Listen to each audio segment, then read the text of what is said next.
Section 3. You will hear a conversation between two students about a biology assignment. First, you have some time to read through questions 9 to 13. Now listen carefully and answer questions 9 to 13. Natalie, have you finished your outline for the report we've been assigned? You know, the one about the biology field trip to Hawthorne Oceanic Research Facility. Hi, Greg. I'm still thinking about what topic to focus on. I thought maybe the subject of symbiosis. Oh, yes. I remember that the chapter about it in our textbook was really fascinating, particularly the symbiotic relationships involving cleaner fish, like the wrasse fish we studied. And there were moray eels at the Hawthorne facilities, as well as wrasse fish. I can describe in detail the cleaning process between those two species. What did that involve again? Well, the moray eels and wrasse fish were in the same tank, living on a reef. The wrasse fish gathered inside the reef and hung around until other fish showed up. Ah, I remember. The eels went there to be cleaned. Yes, Mr. Horace explained that.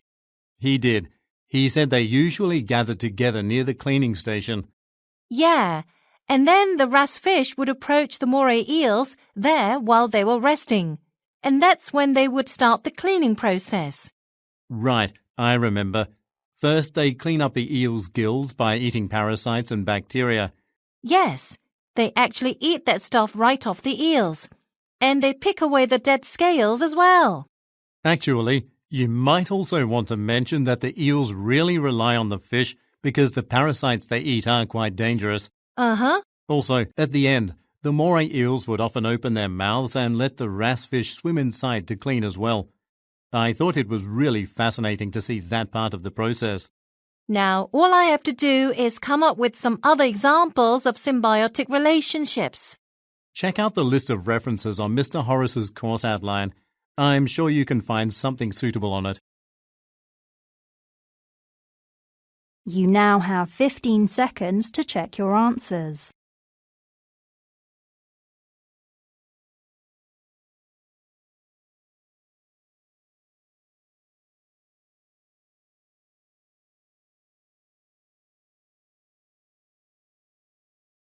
Section 3. You will hear a conversation between a tutor and a student about a university course. First, you have some time to read through questions 14 to 17.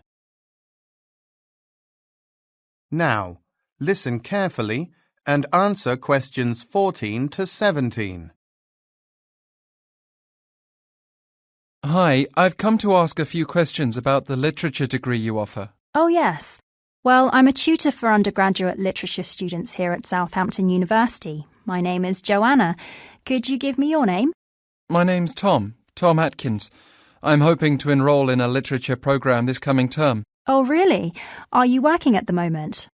I am currently working part-time at a publishing company as an editing administrator for a monthly journal, but I work from home for only about 10 hours per week, so I have time to study.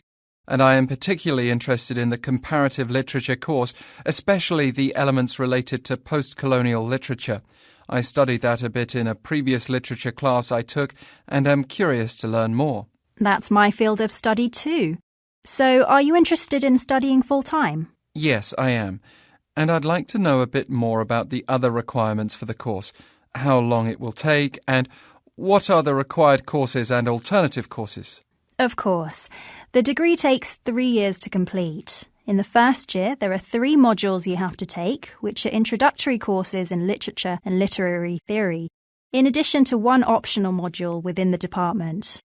What are the subjects for the optional modules? They change every year, but past modules have been on topics like Indian literature, basically thematic courses. And I can only take 1 optional module? You won't have room in your schedule for any more during the first year, unfortunately. But in the second year, you have only 1 compulsory module and can take 3 optional ones.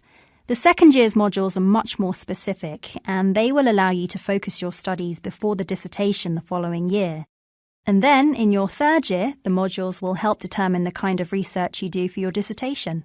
That's very helpful, actually. Also, I'm wondering about... You now have 15 seconds to check your answers.